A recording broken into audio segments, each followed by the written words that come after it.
നമ്മൾ അടുത്തതിന് പ്രൂവ് ചെയ്യാൻ പോകുന്നത് ഒരു ഫൈനൈറ്റ് ഡയമെൻഷണൽ വെക്ടർ സ്പേസിൻ്റെ ഏതൊരു സബ് സ്പേസ് എടുത്താലും അതും ഒരു ഫൈനൈറ്റ് ഡയമെൻഷണൽ വെക്ടർ സ്പേസ് ആയിരിക്കും. അത് നമ്മൾ പ്രൂവ് ചെയ്യാൻ പോകുന്നത്. ഇത് ചെയ്യാൻ നമുക്ക് എന്ത് ചെയ്താൽ മതി, വായിച്ചു നോക്കട്ടെ പോസിറ്റ്. അതായത് ഡബ്ല്യു ഒരു ഫൈനൈറ്റ് ഡയമെൻഷണൽ വെക്ടർ സ്പേസ് വിൻ്റെ സബ് സ്പേസ് ആണ്. അപ്പോൾ നമ്മൾ എന്താ ചെയ്യാൻ പോകുന്നത് വെച്ച് കഴിഞ്ഞാൽ ഈ ഡബ്ല്യുക്ക് ഒരു ഫൈനൈറ്റ് ബേസിസ് ഉണ്ടെന്ന് പ്രൂവ് ചെയ്യും. അങ്ങനെ പ്രൂവ് കഴിഞ്ഞാൽ പിന്നെ W finite dimensional vector space ആയില്ലേ. സോ അതാണ് ഞാനൊരു ഹിൻഡ് തരാം അതിന്. എങ്ങനെയാ ചെയ്യുക വെച്ച് കഴിഞ്ഞാൽ എം ടി സെറ്റില്ലേ, അത് ഡബ്ല്യുവിൻ്റെ ഒരു ലീനിയർലി ഇൻഡിപെൻഡൻറ്റ് സബ്സെറ്റ് ആണല്ലോ. എന്നിട്ട് ആ എം ടി സെറ്റിനെ എങ്ങനെ എക്സ്റ്റെൻഡ് ചെയ്ത് കഴിഞ്ഞ വീഡിയോയിൽ നമ്മൾ ചെയ്തിട്ടുള്ള ഒരു ലീനിയർലി ഇൻഡിപെൻഡൻറ്റ് സബ്സെറ്റിനെ എക്സ്റ്റെൻഡ് ചെയ്തിട്ട് ഒരു ഫൈനൈറ്റ് ഡയമെൻഷണൽ വെക്ടർ സ്പേസിന് ഒരു ബേസിസ് ഉണ്ടാക്കുക എന്നൊക്കെ നമ്മൾ പറഞ്ഞതല്ലേ. സോ ആ ഒരു ഐഡിയയിൽ ഡബ്ല്യുവിൻ്റെ ഒരു ലീനിയർലി ഇൻഡിപെൻഡൻറ്റ് സബ്സെറ്റാണ് എം ടി സെറ്റ്. എന്നിട്ട് അതിനെ എക്സ്റ്റെൻഡ് ചെയ്തിട്ട് ഡബ്ല്യുക്ക് ഒരു ഫൈനൈറ്റ് ബേസിസ് ഉണ്ടാക്കാൻ പറ്റും. നിങ്ങൾ പോസ് ചെയ്ത് ട്രൈ ചെയ്യുക, ഞാൻ ഇവിടെ എഴുതാം. പ്രൂഫിൻ്റെ കുറച്ച് സ്റ്റെപ്പ് ഞാൻ ഇവിടെ എഴുതിയിട്ടുണ്ട്, മുഴുവൻ ഇവിടെ കൊള്ളാത്തതുകൊണ്ടാണ്, ബാക്കി ഞാൻ പറയാം. അതായത് നമ്മൾ സ്റ്റാർട്ട് ചെയ്യുക ഈ ഡബ്ല്യുവിൻ്റെ ഏറ്റവും ചെറിയ ലീനിയർലി ഇൻഡിപെൻഡൻറ്റ് സെറ്റായ എം ടി സെറ്റ് വെച്ചിട്ട്.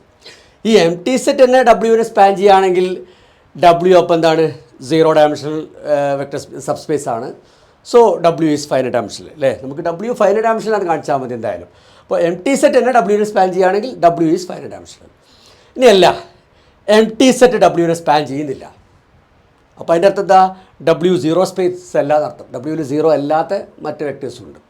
അപ്പോൾ അങ്ങനെയാണെങ്കിൽ നമുക്ക് എന്ത് ചെയ്യാൻ പറ്റും, ഡബ്ല്യുവിൻ്റെ അകത്ത് നിന്ന് ഒരു നോൺ 0 വെക്ടറിനെ പിക്ക് ചെയ്യാൻ പറ്റും. നോൺ 0 വെക്ടർ ഡബ്ല്യുവിനെ പിക്ക് ചെയ്യാൻ പറ്റും. എന്നിട്ട് ആ ഡബ്ല്യു1 വെച്ചിട്ടൊരു L1 തന്നെ സെറ്റ് ഉണ്ടാക്കാം. ഇത് ലീനിയർലി ഇൻഡിപെൻഡൻ്റ് ആണല്ലോ. ഇനി ഈ L1 നമ്മുടെ ഡബ്ല്യുവിനെ സ്പാൻ ചെയ്യുകയാണെങ്കിൽ ഡബ്ല്യു അപ്പോൾ 1 ഡയമെൻഷനിലായില്ലേ, അപ്പോഴും ഡബ്ല്യു ഫൈനൈറ്റ് ഡയമെൻഷനിലായി. ഇനി ഈ L1 നമ്മുടെ ഡബ്ല്യുവിനെ സ്പാൻ ചെയ്തില്ലെങ്കിലോ, നമുക്ക് L1ൻ്റെ സ്പാനിലില്ലാത്ത ഏതെങ്കിലും ഒരു വെക്ടർ ഡബ്ല്യുവിലുണ്ടാവില്ലേ, അത്തരം ഒരു വെക്ടർ W2നെ പിക്ക് ചെയ്യുക.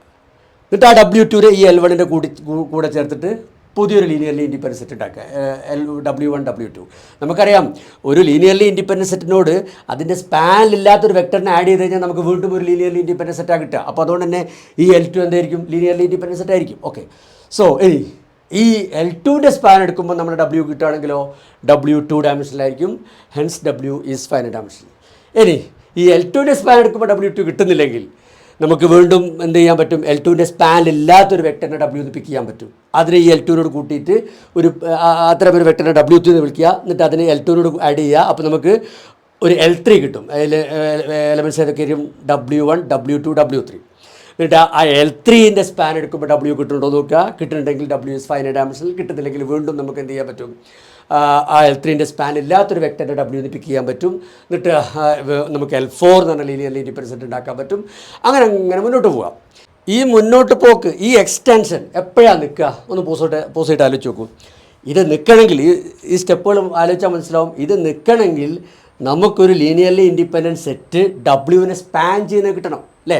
സ്പാൻ ചെയ്യാത്തപ്പോൾ നമ്മൾ വീണ്ടും അതിലേക്ക് ആളെ കൂട്ടി എക്സ്റ്റെൻഡ് ചെയ്ത് ഇങ്ങനെ പോവുക. അപ്പോൾ ഈ പ്രൊസീജിയർ നിൽക്കണമെങ്കിൽ ആ സ്റ്റേജിൽ നമ്മൾ ഈ ഡബ്ല്യുവിനെ സ്പാൻ ചെയ്യുന്ന ഒരു ലീനിയർലി ഇൻഡിപെൻഡൻറ്റ് സെറ്റ് നമ്മൾ കൈ കിട്ടണം. ക്ലിയർ അല്ലേ. അപ്പോൾ ഇനി വരാവുന്നൊരു ചോദ്യം, ഈ പ്രൊസീജിയർ സ്റ്റോപ്പ് ചെയ്യാതെ ഇങ്ങനെ മുന്നോട്ട് പോകും. അതായത് എല്ലാ step L1 L2 L3 L4, അതായത് ഒരു സ്റ്റേജിൽ നമുക്ക് കിട്ടുന്ന LK ഈ സ്പേസിനെ സ്പാൻ ചെയ്യുന്നില്ല എന്ന് വിചാരിക്കുക. അപ്പം എന്ത് ചെയ്യേണ്ടി വരും, നമ്മൾ വീണ്ടും എക്സ്റ്റെൻഡ് ചെയ്ത് ഇങ്ങനെ മുന്നോട്ട് പോകും. അങ്ങനത്തെ ഒരു സാഹചര്യത്തിൽ ഉണ്ടാവുമോ, ഒന്ന് ആലോചിച്ച് നോക്കൂ. അങ്ങനത്തെ ഒരു സാഹചര്യത്തിൽ ഉണ്ടാവില്ല. കാരണം എന്താ അറിയോ, ഈ ഡബ്ല്യുവിൻ്റെ അകത്തുള്ള ലീനിയർലി ഇൻഡിപെൻഡൻറ്റ് സെറ്റുകളൊക്കെ ഈ വിയിലുള്ള ലീനിയർലി ഇൻഡിപെൻഡൻറ്റ് സെറ്റ് കൂടിയല്ലേ. ക്ലിയർ അല്ലേ.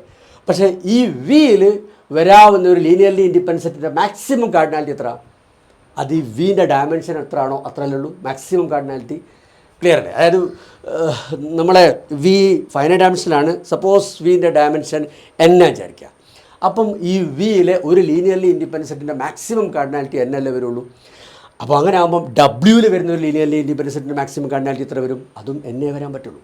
അപ്പോൾ നമ്മളിതിങ്ങനെ L1 L2 L3 L4 ഇങ്ങനെ ഉണ്ടാക്കി പോവുകയാണെങ്കിൽ മാക്സിമം പോയാൽ Ln വരെ നമുക്ക് പോകാൻ പറ്റുള്ളൂ. Ln+1 ഉണ്ടാക്കാൻ പറ്റുമോ, Ln+1 ഉണ്ടാക്കുക എന്നാണ് എൻ്റെ അർത്ഥം. എന്താ, Ln+1 എത്ര എലമെൻറ്റ്സ് ഉണ്ടാവും, N+1 എലമെൻറ്റ്സ് ഉണ്ടാവും. N+1 എലമെൻറ്റ്സിലെ ഒരു ലീനിയർലി ഇൻഡിപെൻഡൻറ്റ് സെറ്റ് ഡബ്ല്യുവിൽ വരില്ല. കാരണം എന്താ, N+1 എലമെൻറ്റ്സിൽ ഒരു ലീനിയർലി ഇൻഡിപെൻഡൻറ്റ് സെറ്റ് നമ്മൾ വിയിൽ തന്നെ വരില്ല. സോ ഈ സ്റ്റെപ്പ് മാക്സിമം നമ്മൾ പോവുകയാണെങ്കിൽ L1 L2 L3 etcetera Ln വരെ പോവാം. N is the dimension of V. Clear അല്ലേ. സോ അതിൻ്റെ ഇടയ്ക്ക് എവിടെയെങ്കിലും സ്റ്റോപ്പ് ചെയ്തിരിക്കും. സ്റ്റോപ്പ് ചെയ്യുന്ന സപ്പോസ് ഒരു LR ലൈൻ വിചാരിക്കുക. അപ്പോൾ സ്പാൻ LR എന്തായിരിക്കും? സ്പാൻ LR വിൽ ബി നമ്മുടെ സബ്സ്പേസ് W ആയിരിക്കും അല്ലേ, with R less than or equal to N. അതോ ക്ലിയർ അല്ലേ? ഓക്കെ, ആലോചിച്ച് നോക്കുക. അപ്പോൾ നമ്മുടെ ഡബ്ല്യുവിൻ്റെ ഡയമെൻഷൻ എന്തായി? R ആയി. W is R dimensional subspace of V എന്ന് പറയാം അല്ലേ.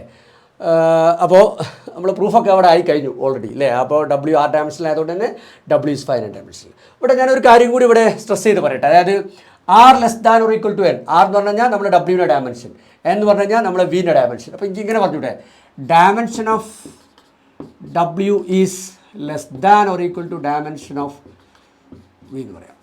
ഇതൊരു റിസൾട്ട് കൂടി ഞാൻ ഇതിൻ്റെ കൂടെ പറഞ്ഞു. അപ്പോൾ ഞാൻ പ്രൂഫും പറഞ്ഞു, ഇങ്ങനത്തെ റിസൾട്ട് കൂടി പറഞ്ഞു കേട്ടോ. അപ്പോൾ ഇത് പ്രൂവ് ചെയ്ത് കഴിഞ്ഞു. ഇനി ഞാൻ ഇതൊന്ന് മാച്ചിട്ട് R2ൻ്റെയും R3ൻ്റെയൊക്കെ സബ്സ്പേസുകൾ ഏതാണെന്ന് ഈ റിസൾട്ട് ഉപയോഗിച്ചിട്ട് നമുക്കൊന്ന് പറയാം. അതൊരു കഴിഞ്ഞ ഈ വീഡിയോ കഴിയും. ആദ്യം നമുക്ക് R2ൻ്റെ സബ്സ്പേസുകൾ നോക്കാം. R2ൻ്റെ ഡയമെൻഷൻ 2 ആണ്. അപ്പോൾ ഈ റിസൾട്ട് പ്രകാരം R2ൻ്റെ ഒരു സബ്സ്പേസിന് വരാവുന്ന ഡയമെൻഷൻസ് എന്തൊക്കെയാണ്? ഒന്നുകിൽ 0 ഡയമെൻഷൻ ആവാം, അല്ലെങ്കിൽ 1 ഡയമെൻഷൻ ആവാം, അതും അല്ലെങ്കിൽ 2 ഡയമെൻഷൻ ആവാം. ഇതല്ലാതെ ഒരു ഓപ്ഷൻ R2ൻ്റെ സബ്സ്പേസിന് ഇല്ലല്ലോ, ഇല്ല. അപ്പോൾ അതിൽ 0 ഡയമെൻഷൻ സബ്സ്പേസ് ആണ് എന്താ വരിക? 0 ഡയമെൻഷൻ സബ്സ്പേസ് എന്ന് പറയുമ്പോൾ എംപ്റ്റി സെറ്റ് സ്പാൻ ചെയ്യുന്ന സബ്സ്പേസ് അല്ലേ. എംപ്റ്റി സെറ്റ് സ്പാൻ ചെയ്യുന്ന സബ്സ്പേസ് R2ൽ 0 മാത്രമേ, അതായത് ഒറിജിൻ മാത്രമേ വരിക. So 0 dimension subspace of R2 is origin. Clear. ഇനി 1 ഡയമെൻഷൻ സബ്സ്പേസ് എന്ന് പറയുമ്പോഴോ അത് R2ലെ ഒരു നോൺ സീറോ വെക്റ്റർ സ്പാൻ ചെയ്യുന്ന സബ്സ്പേസ് അല്ലേ. അപ്പോൾ ഒരു എക്സാമ്പിൾ നോക്കാം നമുക്ക്. ഇപ്പോൾ ഇതിപ്പോൾ 1 2 എന്ന് പറഞ്ഞ വെക്ടർ വിചാരിക്കുക. ഇതൊരു non zero vector in R2 ആണ്. ഇത് നമ്മൾ ജിയോമെട്രിക്കലി ഇങ്ങനെയല്ലേ റെപ്രസെൻറ്റ് ചെയ്യുക. ഓക്കെ, ഈ വെക്ടർ, ഈ നോൺ സീറോ വെക്ടർ സ്പാൻ ചെയ്യുന്ന സബ്സ്പേസ് എങ്ങനെ വരിക? ഇതിൻ്റെ എല്ലാ സ്കാലർ മൾട്ടിപ്പിളും ഇല്ല, ഇതിന് മുമ്പോട്ടും ബാക്കോട്ടും ഒക്കെ ഉള്ള എല്ലാ വെക്ടേഴ്സും വരും. അതായത് ഈ ഒറിജിനിൽ കൂടെയും ഈ 1 2യിലൂടെയും പാസ് ചെയ്യുന്ന ആ ലൈൻ കംപ്ലീറ്റ്ലി വരും ഈ 1 2 സ്പാൻ ചെയ്യുന്ന സബ്സ്പേസ്. അപ്പോൾ ഇങ്ങനെ R2ലെ ഏതൊരു 1 ഡയമെൻഷൻ സബ്സ്പേസ് എടുത്താലും നമുക്ക് കിട്ടുക ലൈൻ പാസിങ് ത്രൂ ഒറിജിനാണ് കിട്ടുക. ഓക്കെ, പോസിറ്റ് ആലോചിച്ച് നോക്കുക, ഡൗട്ട് ഉണ്ടെങ്കിൽ ചോദിച്ചാൽ മതി. പിന്നെ വരാവുന്ന ഡയമെൻഷൻ എന്താണ്? 2 ആണ്. R2ൻ്റെ 2 ഡയമെൻഷൻ സബ്സ്പേസ് പറയുമ്പം ഏതെങ്കിലും 2 ഇൻഡിപെൻഡൻറ്റ് വെക്ടേഴ്സ് എടുക്കുക, അതിൻ്റെ സ്പാൻ എടുക്കുക. അത് നിങ്ങൾ ആലോചിച്ചാൽ മനസ്സിലാവും. ഏതെങ്കിലും 2 ഇൻഡിപെൻഡൻറ്റ് വെക്ടേഴ്സ് എടുത്ത് അതിൻ്റെ സ്പാൻ എടുത്ത് കഴിഞ്ഞാൽ നമുക്ക് R2 ഫുൾ കിട്ടും, ഫുൾ സ്പേസ് R2 തന്നെ കിട്ടും. അപ്പം R2ൻ്റെ സബ്സ്പേസുകൾ ഏതൊക്കെയാണെന്ന് ചോദിച്ചാൽ ഒന്ന് ഒറിജിൻ വരാം, അല്ലെങ്കിൽ പിന്നെ ലൈൻ പാസിങ് ത്രൂ ഒറിജിൻ വരാം. അപ്പോൾ അങ്ങനത്തെ ഇഷ്ടം പോലെ ലൈൻസ് ഉണ്ട് അല്ലേ, പാസിങ് ത്രൂ ഒറിജിൻ. അപ്പോൾ അത് 1 ഡയമെൻഷൻ സബ്സ്പേസുകളാണ്. പിന്നെ R2 ഫുൾ. ഈ 3 ഓപ്ഷനേ ഉള്ളൂ. അതായത് ഒറിജിൻ, അല്ലെങ്കിൽ ലൈൻസ് പാസിങ് ത്രൂ ഒറിജിൻ, അല്ലെങ്കിൽ ഫുൾ സ്പേസ്. ഈ 3 ഓപ്ഷനേ R2ൻ്റെ സബ്സ്പേസിലുള്ളൂ. ഇതേപോലെ എനിക്ക് R3ൻ്റെ സബ്സ്പേസുകൾ ലിസ്റ്റ് ചെയ്യാൻ പറ്റും. R3ൻ്റെ സബ്സ്പേസുകൾ ഏതൊക്കെയാണെന്ന് വെച്ച് കഴിഞ്ഞാൽ origin, lines passing through origin, planes passing through origin, പിന്നെ ഫുൾ സ്പേസ് R3. ഒക്കെ ഡൗട്ട് ഉണ്ടെങ്കിൽ ചോദിച്ചാൽ മതി. ഇനി അടുത്ത വീഡിയോ കാണാം.